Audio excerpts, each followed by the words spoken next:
Hey gang, I'm very excited about this week's guest. He's a good friend. Let me give you a little bit about him. He's a super fan of The One Thing. When it came out, he made the decision to only read the book for the entire year, and I think he's read it more than 27 times now. He left his previous career, and you'll know about it when I tell you, but he set a huge vision. He was going to acquire $50 million worth of real estate in 3 years and a bunch of other stuff. Well, he did all the other stuff, and he didn't just acquire $50 million worth of real estate in 3 years. He bought $300 million worth of real estate in 3 years. Blows the mind. So we'll walk through how he's using the book, not just to live his life, but also to grow his business. How he created a not to do list for himself by auditing his time, which led him to delegate more of the work and get him out of the jobs he shouldn't be doing. How he hires, how he gamifies his habits. So many practical tips from my friend, the longtime host of BiggerPockets and the current host of the Better Life podcast, Brandon Turner. He also runs a huge investment firm. We've got so much to share with you, and we're going to do it fast. Brandon talks fast, and I'm just keeping up. So if you listen on 2x speed, you might want to drop it down to 1x for this episode, because we have a lot of great ideas coming at you. It's coming in hot right now.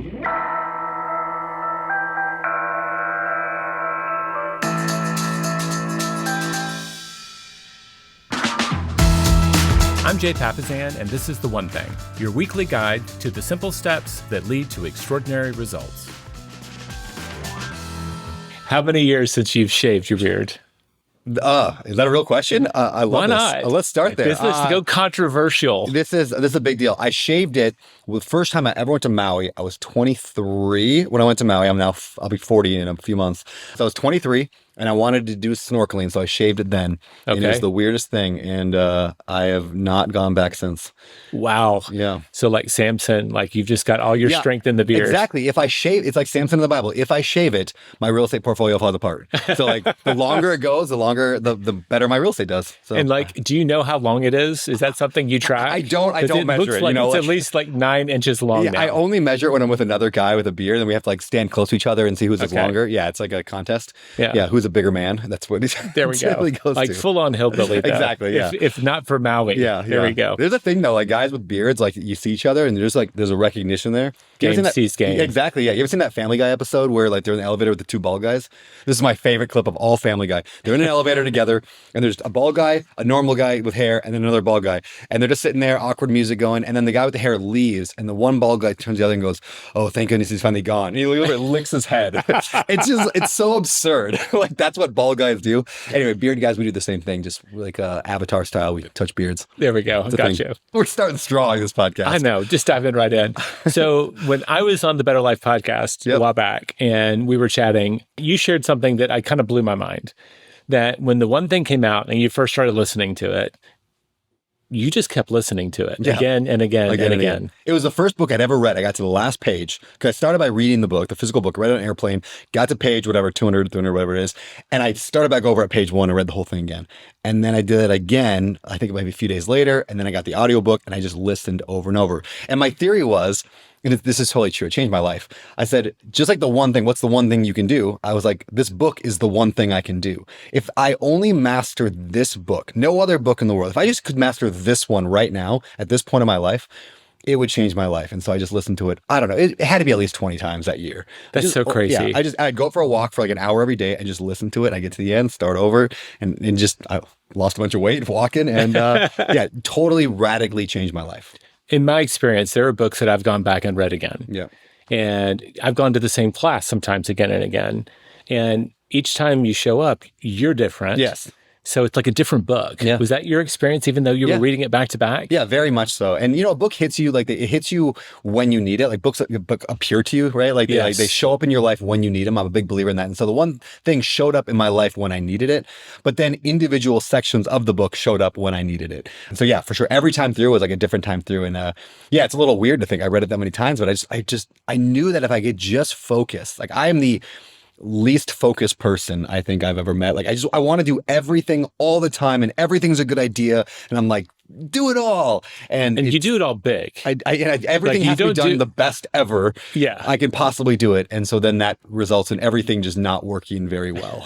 So was that the first message you needed to hear? It's like, okay, I've just got to figure out what I'm saying yes to. Yeah. And were you able to start saying no to stuff, or were you just saying a better yes to stuff? Yes, I got to say no to things, but what really impacted me, a lot of stuff impacted me, but one thing was the idea of elevating the way I run a business to a higher level that becomes my one thing. So for example, let's say I am working the front lines of a company. I mean, I do a lot of real estate. Let's say I'm a landlord and I fix my own toilets and I change my own everything, right? I can only do one thing, and that is be that landlord. So I should not, in reality, I should not try to be the working landlord and try to write a book, right? I'm not good at both those things. However, if I elevate one level above there as like a leader of a company, and now I hire people to do, now my one thing is still one thing. I'm now a leader of my real estate company, but now I can do multiple things within that because people are taking care of those things. So anyway, I elevated my leadership abilities, which allowed me to stick with one thing. And so it sounds like, I know a lot of entrepreneurs struggle with this. Yeah.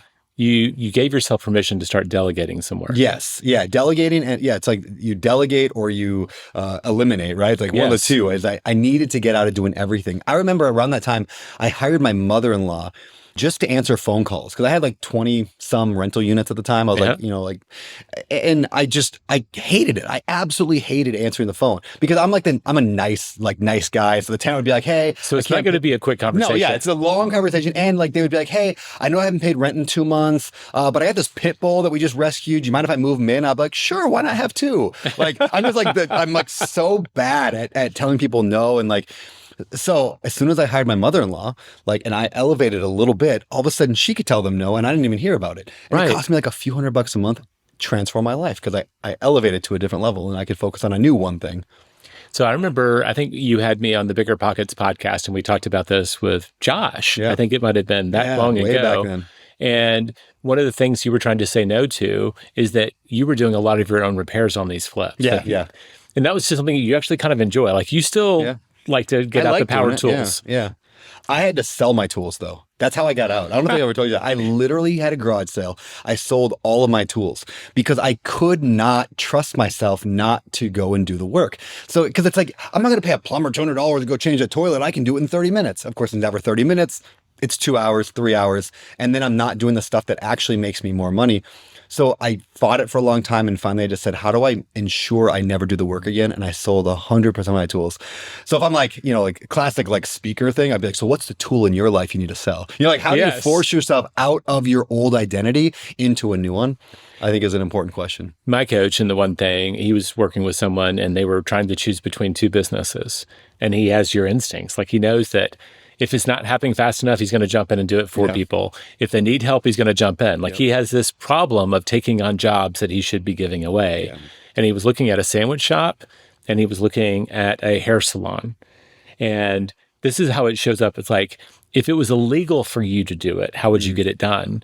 And this is the coaching question to him, because he realized that the salon, you have to be licensed. You don't have to be licensed to make sandwiches. So if he chose the salon business, he could never actually do it. It would actually be illegal for him to do. So awesome.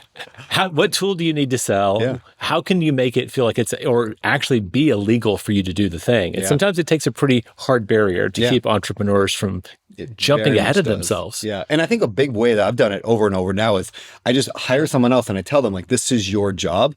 And now at least if I hire the right people, in which, you don't always hire the right people, but when you do, they take it. And then I've even told them don't let me step in and take this over. This is your responsibility. And I have a tendency to step in. You can push back on that. You can yell at me about get out of your way. And they do. They're pretty open with telling me to get out of their way.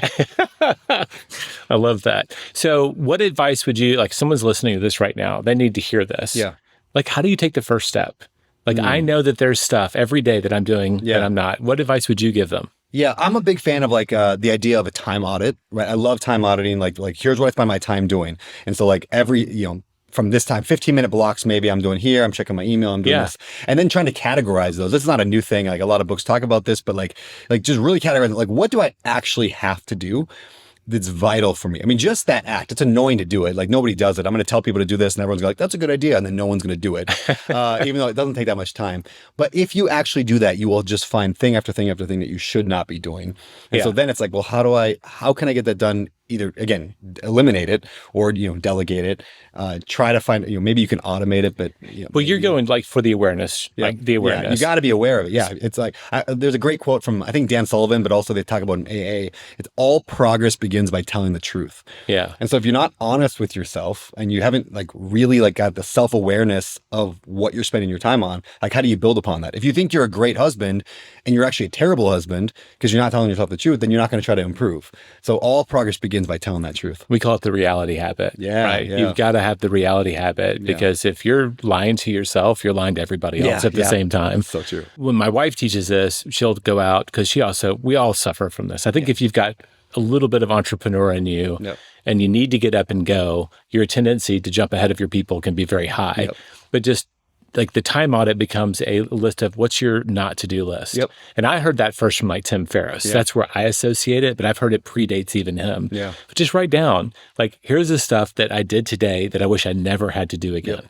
And most people kind of know those things. And then basically after a week, you've made a job description.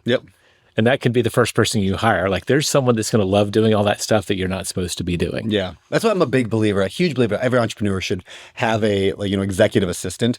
Like even if you can't afford a full, local based one, then somebody overseas, like whatever you got to do to get somebody just to take things off your plate. And almost every entrepreneur I talk to, like they tend to get scared. Like, I don't know if I can fill their time. You will fill their time. I've never heard of actually anybody hiring an assistant and being like, oh, I didn't know what to do. And so they just, they sat around for, like you will find things just continually, and because there's all of a sudden a vacuum there, and you're like so I hired an assistant, and all of a sudden I started just pushing things her way, and she just started taking them, and suddenly she's working 40 hours a week, and I'm working on higher level stuff. So it just forced me into that. So again, I started actually with a virtual assistant that was $300 a month. And today I have a like much more expensive assistant. But either way, like the $300 a month one taught me how to handle an assistant. And the first one I hired lasted 3 days, and it was terrible, and I did a bad job, and I didn't manage them right, didn't find them right. But the next one was better, and the next one was better. And I think that you're onto something. Like we look at a lot of, we support all these businesses, and we've modeled it again and again. And if your first great hire is an admin leader, and the title doesn't matter. That's someone that you trust as a leader in your tiny organization, just you and this person, to take over the admin stuff and the operation stuff. You're now at a higher dollar per hour immediately. And so we used to call it, instead of looking for an executive assistant, look for an assistant executive. Just flip it, because you just want like an admin leader, right? Someone who's like, nope, I'm in charge. This is mine. Go do your job. I'll do my job. That can be a little assertive, but also can do all the little things. You know my favorite tip for that? It changes your life. I had a number of, like every assistant's generally been better than the one before, but I've gone through probably 8 in the last 10 years. And the one I have right now, I've had for a couple of years, and she is just an absolute rock star. I mean, so is this a tip for hiring or tip for getting? Tip for hiring. Okay. There's a tip for hiring them. The difference was I thought, well, what's the number one like skill that drove me nuts about some of the previous ones? And it was lack of attention to detail. So I said, well, how do I test for attention to detail? So I went to Google and typed in attention to detail test. Shockingly, those exist. You can even have ChatGPT make your own. But so I found a attention to detail test, and it was like you had to read a paragraph and then answer something and do some questions, whatever. So I had 5 applicants, I think, at the end that was looking for the assistant. And one of them scored like a 48%. One was like a 52, 53, 57. I think the next was like 60. And then Kat, who's my assistant now, was a 94. So out of the range of everyone else. And so I hired her based on that, and it was the best decision I ever made. And that's the one thing for you. That's the one thing, yes. So like, what's the thing that I want most from this hire? For an assistant, for me, it was I need attention to detail. Like I had a previous assistant who, like she would book a flight, and then I would land at the airport in Sacramento, and the car rental would be in, San Francisco. And that happened not once or twice, but like 4 times, where the car rental was at a different airport. And I'm like, that attention to detail matters so much. And so anyway, the assistant I have now is the best attention to detail person I know. And it was that test. Super simple. The lesson I learned, I remember when I was hiring my first CEO for one of our companies, and asked Gary, like, how the heck do I write a job description? And he flipped it. It's like, what's the thing if they don't do well? He gave me 3. What are the 3 things if he doesn't do well, you'll have to fire him? And like, you are non-negotiable. Like in my next hire, if they can't have attention to detail, they're not going to work. Yep. So you took it like 3 times as far as Gary did. They have to be good at that one thing. Yeah. Yeah. And then I'm a big believer in like, I mean, that's one test, the attention to detail test. But yeah, if you have a couple other things they need to do, like, oh, they need to be able to do this. I think most people, when they do job interviews, they tend to ask the questions that either they saw in a movie that people ask, like, you're in a jar. Yeah, exactly. Yeah. Some stuff like that, just like weird stuff. Or they just don't ask hardly any question other than, so tell me about yourself. What's your strength, weaknesses, which is, I mean, fine. But like, I want to know, what are those skill sets, the 3 things, 4 things that they have to know? Then how do I test them in the moment for that exact skill? And almost nobody does this. Like, so then later on, actually, a true story. My very first assistant I ever hired, this is before even the virtual one. I had and I hope she's not watching this, but it was a funny story. I hired this woman, and I loved her. She was awesome. She was a local in my town. And I had, so I needed an assistant. So a digital assistant to work like online, answering emails and all that. And I hire her, and I get an office for her. I set her up with a big Mac computer. I bought a brand new big desktop Mac computer, and I meet her there on day 1 for training. And I say, okay, do me a favor, go to your desktop and click on whatever. And she says, what's a desktop? And I was like, it's where all the icons are. And she said, what are icons? And I was like, have you ever used a computer before? And she said, no, she'd never. And I was like, I just hired an assistant to run my digital life. Like, this is when I started the BiggerPockets podcast, and my entire life is digital, and she had never used a computer. This might be why you need someone with a high attention to detail, by the way. Because I do not have that. I was just like, I like her, so I'm going to hire somebody I like. I think she's a cool person. Terrible idea. Well, most people, like in our experience, they hire from pain. Yeah. Right? By the time you say, okay, I'm willing to do this, you're already so deep in it. It looks like anybody feels like they can rescue you. Yep. And so you hire from pain, and because you're desperate, the first apparently good candidate that shows up, you go all in on, and then you look up 6 months later and you say, well, maybe I'm not meant to hire people. Yeah. And it's just like you've kind of created the cycle that's going to fulfill that. So I want to jump into some of the other skills, because I think we've beaten up the delegation thing to death. Because if someone's not convinced now, they're not going to be convinced. Let's take a quick break. And on the other side, I want to dive into goal setting to the now. Perfect. Okay. All right. We're back. Yeah. So you were sharing with me, like, I know I had dinner with you and a friend about the time that you were considering making the leap, right? Yeah. You've built this amazing, almost a decade career at BiggerPockets. Yep. You were an investor. You became an author, a best-selling author. You became one of the top podcast hosts in the world. I mean, not just the beard, man. Yeah. Like, people knew that you're really good in front of a mic, and you're really good at that. And you were considering making a massive career change. And you shared with me that the goal setting the now process, which we talk about in the book, that was really an essential thing for you. Huge. Yeah. Goal. In fact, if you go back to when I first heard the goal setting to the now concept, I remember, or maybe it was the first time it sunk in. I think it was probably because I had read the book on the airplane, but I remember driving in my car, and that part hit me. And I was with my wife, and I pulled over to the side of the road. Oh, wow. And I literally recorded I'm sure I could find it if I went on my Instagram from years ago. I recorded a video, and I said, guys, you've got to understand this concept. And I just taught it right there on this video, and I posted it on my Instagram because it was so impactful. So the idea of like, what's my vision long term? And I'm going to reduce, like, quickly, what I got to do this year to be on track for it? What do I got to do this quarter, this week, like today, right now? It just hit me like a ton of bricks. And so I started looking at, again, vision. Where do I want to head in my future? Like, what do I want to have? And, BiggerPockets had sold to private equity, which, again, there's pros and cons of private equity, but like, I'm not a private equity employee kind of a guy. Yeah. Like, I'm a startup guy and I'm an entrepreneur. And all of a sudden now it was like, we have a lot of board meetings, and there was a lot of board meetings. And like, I don't handle that well. I'm just imagining you with your leg bouncing under the table. I got to get out of this. Yeah. And so I looked at the future. I said, okay, if the vision for I want ahead, let's say 3 years down the road, is I want to be this and this, and I want to have some kids. I had one at the time, and I'm like, I want more kids. And this is not conducive to that future self. Like, to kind of define who I want to be. And at that time, you're based in Denver. Yeah. I wasn't living there, but the company was based there. I was still in Washington State. In Washington. Yeah. And so I decided, well, okay, to be on track for, a year from now, let's say, to be on track for getting out of my job and to be financially free, completely out of this and all that, this year, I'd probably need to quit the job. And so I set myself like a goal, like, in the next year, I'm going to leave the job. And I was like, oh, well, this quarter, what do I got to do? And I don't want to leave BiggerPockets in the lurch. I was very much the face of it. Yeah. So I worked with the team to say, we've got to get me out without hurting you.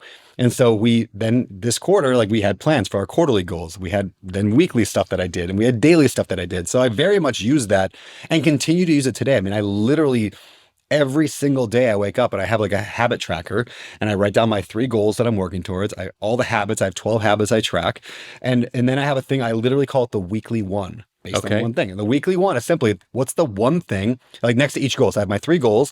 What is the one thing like today that I have to do to get closer to this goal? So I write the goal, write the weekly one, and then I get that thing knocked out. So I still use it today, and it's changed my life. You just developed your system for how to use it. It's because that little question is like you're getting almost all the way to the now. Yeah. Like you're this week, I've got my 3 big goals. I know what I'm going to do, and I know exactly what I have to do to feel like I was successful this week. What's shocking is how like when you don't identify what that next thing is, I oftentimes I call it MINS, like most important next step. Yeah. And when you don't identify what that step is, we just don't do the step. It's not a hard step. It's usually like a 2-minute step. In fact, I was on Iced Coffee Hour, which is a big podcast with Graham Stephan and his co-host Jack. And I was telling him this concept around like the most important next step. Like what's the next thing I got to do to move it down? So I asked Jack, what's something you want in life? He's like, I would love to have like a family. This is very much goal setting now. He's like, I want to have a family someday and kids and that Thanksgiving dinner with grandkids running around. I was like, that's beautiful, man.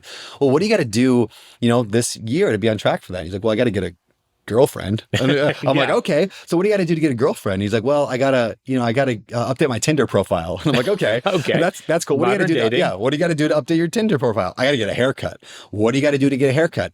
Well, I need to schedule it. What do you got to do to schedule a haircut? Well, I need to go on my app and book it. I'm like, how long does that take? A minute? So I'm like, in other words, that future life you want of kids and Thanksgiving and the beauty and the love of that future all comes down to a 1-minute action. Like, why aren't you doing it right now? He's like, oh, shoot, I should be doing it right now. Like when you work backwards and identify the next thing to move forward, it's always like a 5-minute task and it's always easy. And you do that and then you do it again and you do it again. And you do enough of those and you achieve anything. And it's a muscle. Like a lot of people are like, well, I'm not sure. Yep. Like I know it's all of these things. And I'm like, well, then just start knocking them out. Yeah. Right. So like you have 10 potential 5-minute tasks. Yeah. Okay. That's an hour. Yeah. Let's go knock them out. Exactly. And almost everything. Building a rocket is a series of 5-minute tasks. Yes. You think about anything complex can be broken down and you identify that task and either do it or schedule it. And then shockingly, you get done and you do it again. And the more you speed that process up of identifying the action and doing the action, the sooner you get to whatever you're trying to reach. So you left BiggerPockets. Yep. You had a someday vision, like for the goal setting now, like in 3 years beyond, I want to be in this place. Yeah. Did all of those things mostly come true?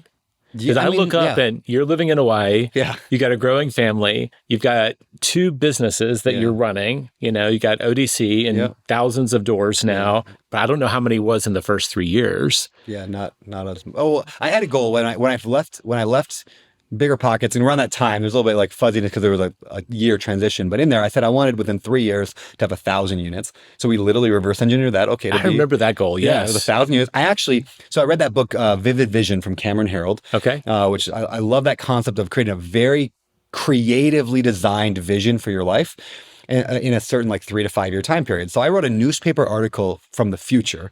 And I was started with it was December 31st, 2023, I think it was, because I did it in 2020, I think. It was 2023, Open Door Capital's investment firm unlike anything you've ever seen, blah, blah, blah. And it said in there, we've got $50 million of real estate. We've got 1,000 units. We've got 5 team members. We do masterminds in Maui. We give back to charity. So I had all these things outlined in a creative way. I blew that up to be a 4-foot poster, put it on my wall, and I saw it every single day. I love that. Yeah. And then we just reverse engineered it. What do we got to do this year to be on track for that vision? And we did not buy $50 million of real estate in those 3 years. We bought $300 million of real estate. Right. So sometimes you loser. Yeah, I know. It's a horrible. When you get the right team and you have the right vision, and then you work the right process, which is what goal setting to the now is, shockingly, not only do you get your goal, but you can far surpass it. It just keeps you from veering all over the place. Yeah. You're working backwards for something, and that something might evolve. Yep. But that's one of the reasons we always tell people dream big. Yeah. Like if you're going out 20 years, 10 years, whatever it is, if you are doing the right things, you'll be surprised about how much can be there when you get there. Yep. And that direction and, growing a business entrepreneur, you cast a big vision. Yeah. Right. So casting a big vision is not just great in terms of you're asking a bigger question, which we talk about. it attracts a higher quality people. It does, 100%. People want to be led. Like, I want to be led. Like, if I go to a shoe store, I don't want a shoe salesman who's like, yeah, I don't know, there's a lot of shoes here. Yeah, you can take your pick. I want him to be like, this is a shoe for you because I know you, right? Like, I want people with a vision. And like, that's what everybody wants. So like, if I'm like, yeah, I think we're going to buy some real estate this year. Okay, cool. We're going to buy $50 million of real estate. You coming with me? And everyone's like, yeah. There's room in that vision for my goals to be met. Yeah, exactly. Right. So that's the important thing. Like, if you want to attract people, they're going to do amazing things.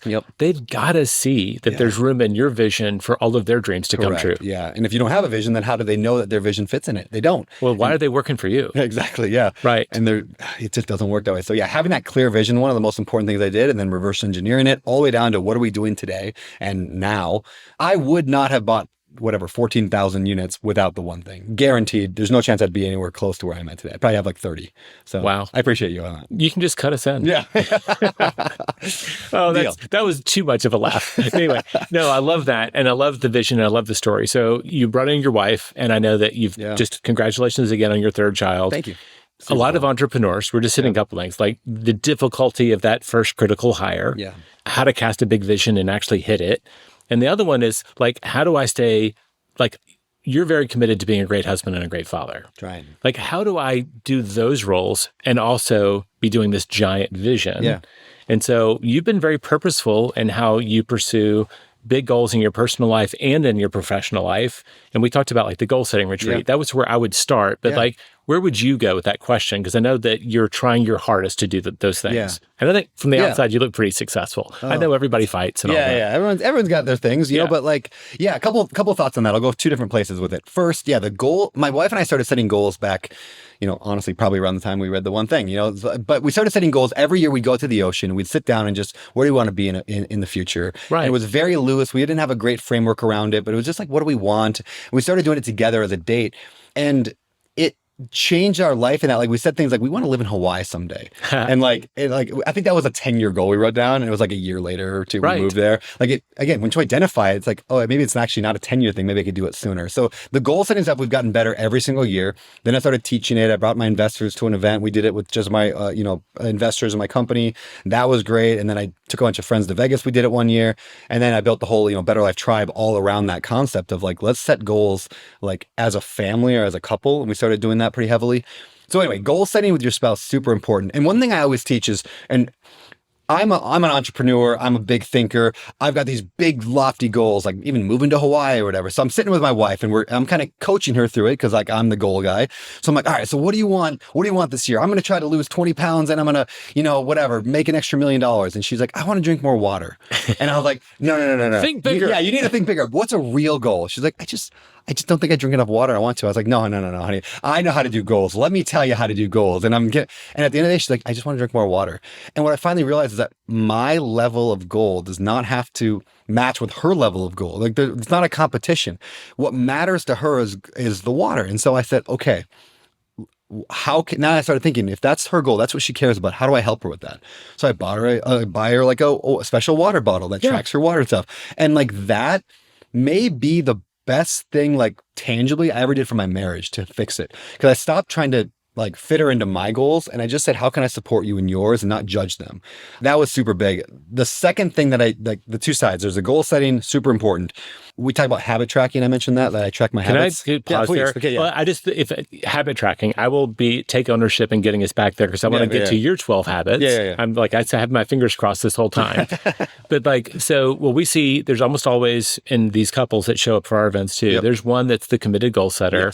And I refer to the other as kind of like a drag along partner. Like in a contract, like you're the drag along. You don't really have a say. They're kind of held hostage in the room. And it's because they may have past baggage around it. And so whatever the situation, I think a lot of times the entrepreneur gets excited and energized by thinking big. And some people, like, it shuts them down. So I just want to emphasize, listen. Don't judge and be supportive. And I think sometimes the words we use matter in that. Like if you use words like goals and we're going to reverse engineer them and stuff like that, just like feels businessy and corporate. And like my wife rebelled against that. So I just shifted to like, Like, hey, what sounds cool in the future? Yeah. Like, what sounds like a really fun thing in the future? Oh man, it'd be really great to go live in Hawaii someday. Yeah. I would be. Like, guess what? That's a goal. But like, we're not going to use that word. Like, we don't even use that word. We just Some talk people about what we can't want. use habits. Yeah. Like, are there like any yeah. family rituals that we want to Exactly, yeah. build? You know, Yeah. like just because that feels hard or it feels limiting. Yes. And so just acknowledging the differences, and like our job is to support each other. Yep. So kudos for figuring it out. So you went from there, and then you were about to say habits. Yeah, the habit thing is like, in terms of like working with my spouse on this, is most people track KPIs for their business. And I'm just such a bigger believer. And yes, you should track KPIs, like key performance indicators, how many phone calls you're making, how many offers you're doing, you know, all the stuff that matters in business. Right. But almost nobody tracks that for their personal life, which is silly, right? Because what matters more, our personal life or business life?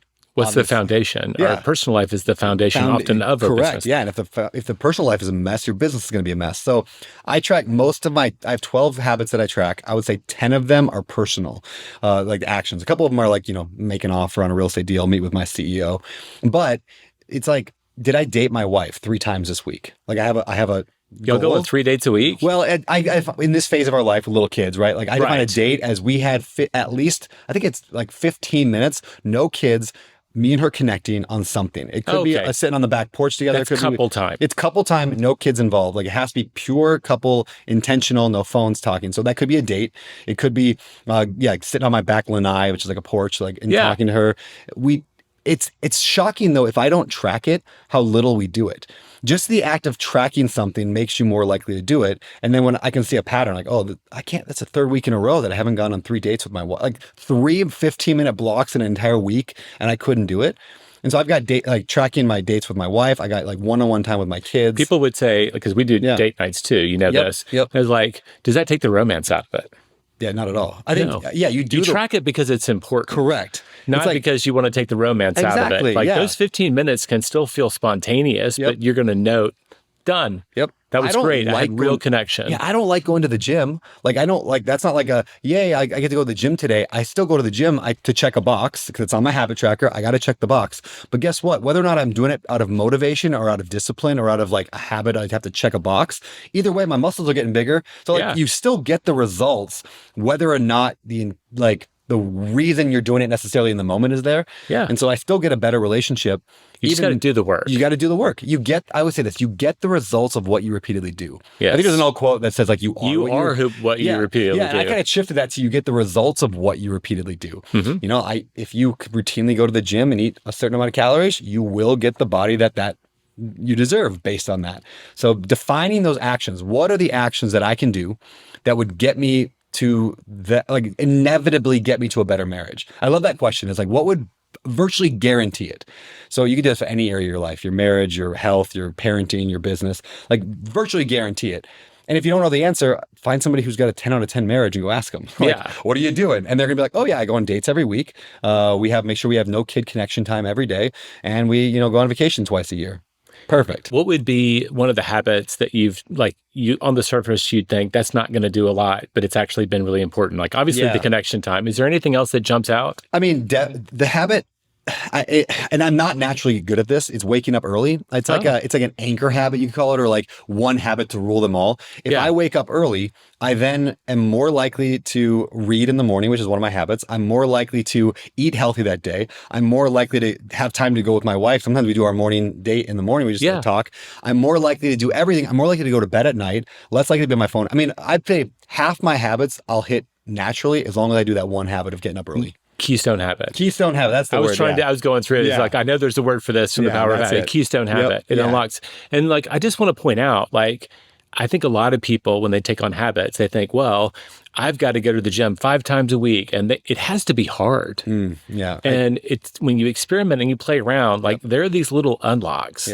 And the research calls it like the halo effect. Mm-hmm. Like the halo effect of you getting up early is enormous. Yeah, huge. It opens up all of these other times for you and all this other things that you have to do. So like, we call it the first domino. Like people want to race waking down. up early is the first domino for sure. You've got your first domino that unlocks so much more. Yeah. Given the fact that you've read the book probably 10 times more than I have, we could go on and on and on, but we're out of time. Yep. At the end of our episodes, we like to give our listeners a challenge. Yeah. And I didn't set you up for this. I knew it was coming. Okay, good. I pay attention. God, I love that. What's one like small step that they could take this week to maybe act on some of the stuff that we've talked about today? Yeah, 100% easily. It's that habit tracking idea. So what I would encourage you don't have to do all 12. I do a lot. Start with one. Start with one. Yeah. Pick one habit. And here's what I want you to do on a piece of paper. Just like write the goal or the habit, I should say. Like, what are you going to do this week? Write your target, like how many times you're going to do it this week. And then just make 7 little boxes next to it. And then every morning when you wake up, literally just check, did you do it yesterday or not? Just check. I'm not even saying you have to do it. I just want you to track it. Like, don't even worry about doing the thing. Just pick one habit, make a little tracker. And what's fun is at the end of your week now, like with one of them, you're going to have like, hey, my goal was 6 times to the gym and I went 4. Okay, I got 4 out of 6. But what's cool is when you track a bunch of your habits, now you can gamify your entire life. Yeah. So every week I have a score at the end of my week. I say, hey, a perfect week would have been 44. I got a 37. I bet I get better next week. And so now I'm competing against my last week and the week before that, and I'm trying to get my score better. When my score is better, I'm doing more of the habits I want to do. My habits are aligned to my goals. My goals are aligned to my vision for my life. And if 44 is as high as you can get, yeah, 44 you can't blow it out. You technically could. Like, let's say I said I'm going to go on 3 dates with my wife and I went on 4. Yeah. And so I could go above. I think I've done that once ever, got over 100%. Okay. But yeah, so when my score is improving, my life is improving. Yeah. And if you want to improve your life, you want to live a better life, the idea is improve your score. You've got your KPIs down. Yeah, exactly. Just do the work. Do the actions that give you the better life. Love it, man. Thanks so much for being on the show. Thank you for having me. Well, I hope you loved that episode. Next week, we've got more in store for you. Got my friend Rory Vaden coming in. Now, Rory's got his first new book in I don't even know how many years, maybe 10 years coming out. It's called Wealthy and Well Known. He wrote it with his wife, AJ. If you don't know Rory and AJ Vaden, they run Brand Builders, probably the premier agency for building a business around a personal brand. You would know half of their client list. They're big names. I will share them next week instead of going through them here. But if you're at all interested in how to grow an audience, how to grow your business using a personal brand, next week is a must listen when we talk to Rory Vaden around his brand new book, Wealthy and Well Known.